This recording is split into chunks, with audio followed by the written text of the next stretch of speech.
So I've got a 2009 c63 w204, and yesterday I was working on my Android unit, and my selector wouldn't light up at all. And I found a post where you can actually take this out. There's a button behind here which you can take out of gear. My OBD2 port didn't work, and it was frustrating me, and I was trying to find, and I finally found it.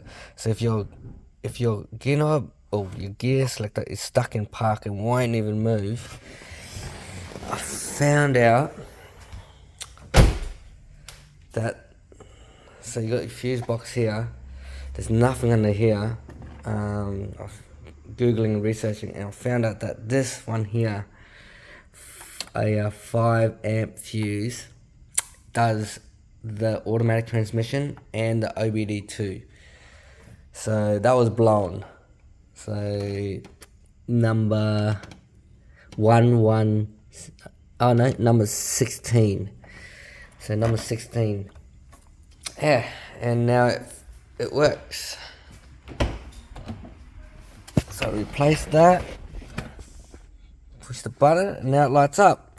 Mine wouldn't even light up at all, and I couldn't even press the comfort, sports, and manual. But yeah, and it wouldn't even go across, but now it does. Awesome. Hope that helps anyone.